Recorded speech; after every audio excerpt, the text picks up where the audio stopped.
All right, we're on Media Row, presented by Toyota. We're lounging in our Lazy Boy recliner. Long live the lazy. And I am joined by Laura Okmin, longtime sideline reporter, but that doesn't even scratch the surface of all the stuff you do, and we'll talk about all that. But thank you so much for joining me. I've always admired your work. And when I found out several years ago, of course, that you had branched out and were mentoring young ladies getting into the field, I mean, that's the essence of it right there. That is great stuff. I always say it probably took me about 25 years to be completely set in my passion. Like, all right, like love the job, like passion. But I was really lacking a purpose. And so creating GALvanize, which was 15 years ago, it gave me the purpose. And it started as, how can I help? How can I help with just watching so many women. Yay, more women were coming, but they were getting thrown in so high and so fast, and I knew I would have never been able to handle it, back when I got in 30 whatever years ago. And Matt, all I kept doing was seeing all these women sinking and just going, okay, how do I help? How do I help? And it started by like kidnapping 20 women in a conference room in Tucson, Arizona, and just going, I don't know how to help you, but I'd like to. And what year was this?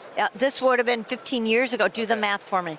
And now it's over 5,000 women. And we are, when I say we're like as young as 18, but I have 50-year-old women who are coming back for the dream, who put the dream on hold. So we are every age, every stage, every part of the world of sports. So it's an incredible network of women, and I would have killed for it. I didn't have a single woman mentor, honestly, or friend while I was navigating it.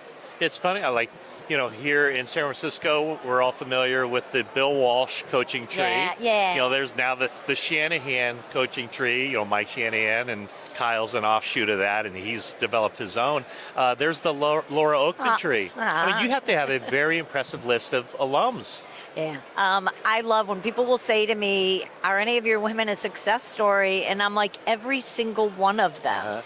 It takes such ambition to fly around the country. We do some really vulnerable things, and there's such an ambitious group. And it doesn't mean they all stayed with the job they thought. If I'm doing it right, we're going into all these buildings, into these NFL teams, into Olympic teams, and they're seeing other jobs. I only saw a woman holding a microphone, so I just knew that's what I wanted to do. I knew I wanted to be a broadcaster. I knew I wanted to tell stories.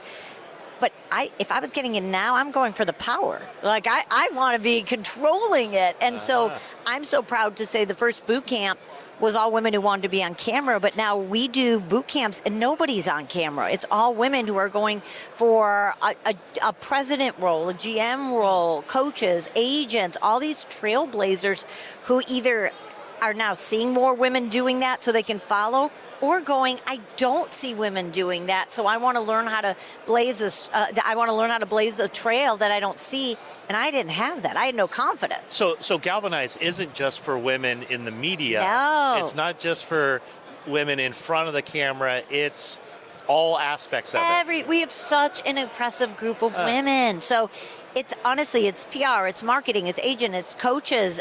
We have producers. We have so many women in production.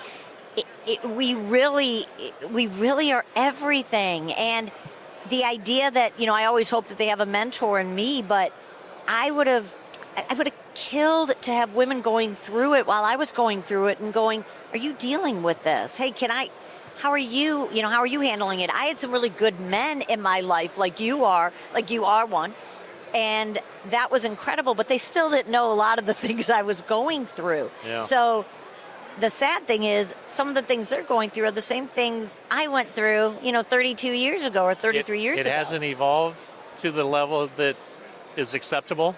I think it's cyclical, like more than... And right now, is it a bad time? I think it's a tough time for Why is women that? in sport. I think it's kind of indicative of where we are with women, period. And so what I would say is it was really hard in the early 90s. I got in 91, and everyone was, we don't want you here, we don't know why you're here, you don't know what you're talking about.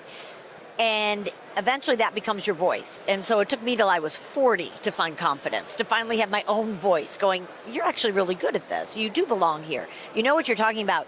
The difference is for these women, now they have social media.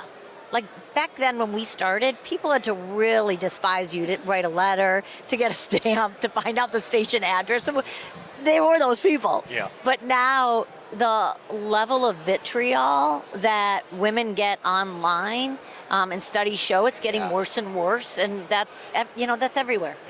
I see that side of it quite a bit. My colleague Jennifer Lee Chan, unfortunately she can't be here this week. She and I were at dinner on the road or something, and I remember telling her, like, you look around the NFL right now, and I call it like the golden age of young female reporters. Like, there's so many really good reporters covering almost every team around the league, whether it's the print, well, it's not print anymore, online, or in front of the camera. I mean, there's really no shortage of talent out there. Can I give you two things? So yes, and I want to celebrate that. The other things are, what I would say is, what's tough is great with numbers. And I remember my first Super Bowl was 92, and I would count the women I saw because I could. So for a long time, it was one hand. And now you and I could, look right now. Like, there's no way we could count, and that's awesome. But if we then said, let's count women in power, let's count women executives, let's count women who hire, who create the content, who are the ones who are the ones who are making lasting impact and change, we're back to one hand. And so this role, this reporter role, has become so much more abundant, which is good. But also this team reporter role, which is becoming what the sideline role. All of a sudden it becomes the woman's role. And I'll have people who are hiring who will always say to me, I don't know what to do with that role after they're done with it. Like, I don't know. They're not really reporters, so I can't really put them in a news station.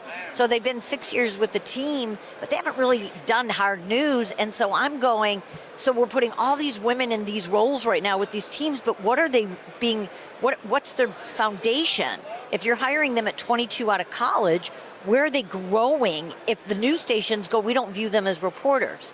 So I did not think I was going to go here. I don't apologize, but it's hard because there's a lot more women in numbers, but in terms of them setting them up for careers, I mean, I've been doing this over 30 years, and I worry so much that these are great gigs and not long-lasting careers. Yeah, it is interesting. I've had any number of people, men, through the years. What does she know? She never played the game, and I always come back with, guess what? I didn't play the game either, and you're not checking my credentials at the door. And as we're talking here, like, how many general managers played the game?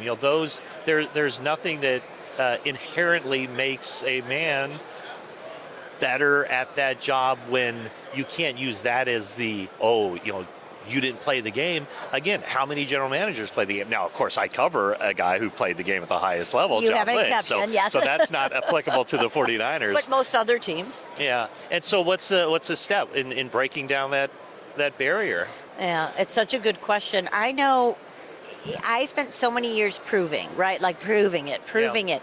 And so finally, by the time I got to the NFL on Fox, I felt pretty good, right? Like I've proved it. But all of a sudden, I'm pitching stories about X's and O's, and I'm talking to guys and players and coaches about football things, and a producer's telling me that's not your job. We have an analyst. And I'm like, I've spent the first 25 years of my career trying to prove I know football or whatever sport, and so now you're saying that's out of my lane. So now, okay, so how do I make sure that I have a lane?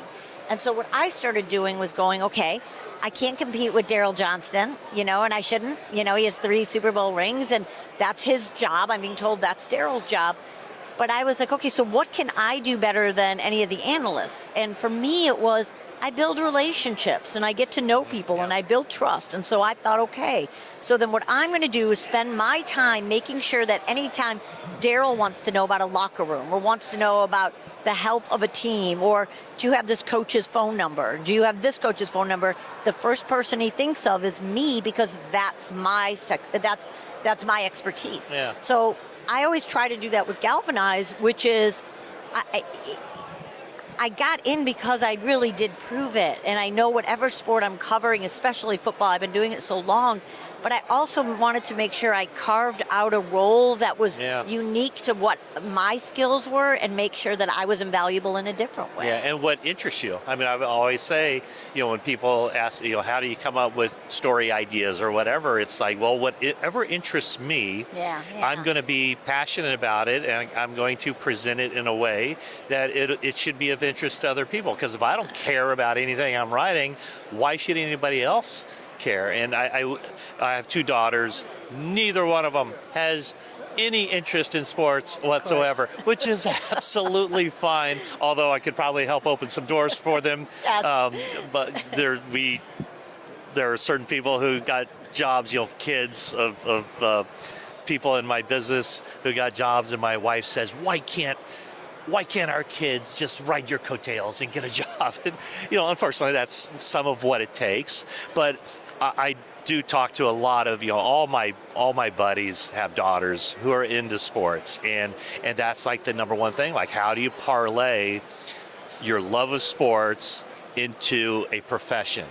And there are so many avenues for that to happen, and it's picking what interests you and going down that road. But until you know all of the areas that you have the potential to make a living as a profession, your eyes aren't open to those. And again, especially women. So I know my path was linear, and I'm guessing yours was too, right? Like, we just checked boxes. Like, we knew we started here and we wanted to keep going until here. For me, I checked boxes and had them all checked, and I turned 40 and I was in a plane that we thought was crashing, and all of a sudden I'm watching everybody pray and scream and cry, and I'm sitting there not caring. And so thank God, I didn't reach for a phone to call anyone. I just, everything flashed before me, and thank God we landed. And I thought, God, I have check boxes as my life. And so everything changed for me at 40. And I just thought, okay, the check boxes thing, it hasn't been working for me. What else is there? I've been so linear and my eyes have been so here. How do I open it? And so I love the galvanizers who come to me and go, this is what I want to do. And I'm like, great, here's the path. But I live for the women who come and go, I don't know.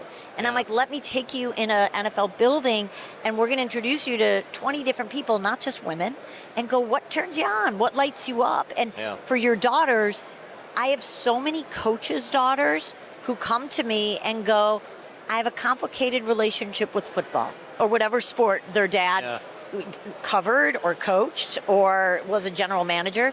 And they'll say, I resent it. I resent the time it's taken. I love it because it's given us a great life, but I also hate it because we've lived publicly.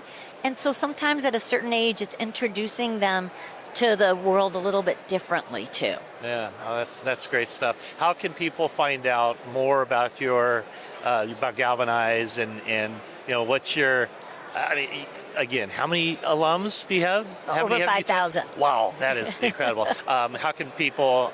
By the way, I've sent a few of them your way. You know that. Rock stars. You know that, yes. How can people learn more about And GALvanize? let me say this, because I'm so grateful that you send them. Again, I sit all day and talk about empowerment of women, and it's important, but we can't do that without amazing men. So I can't thank you for sending me women, and I can't thank you for being such an exceptional mentor to women, because we need good men. We need them more than ever.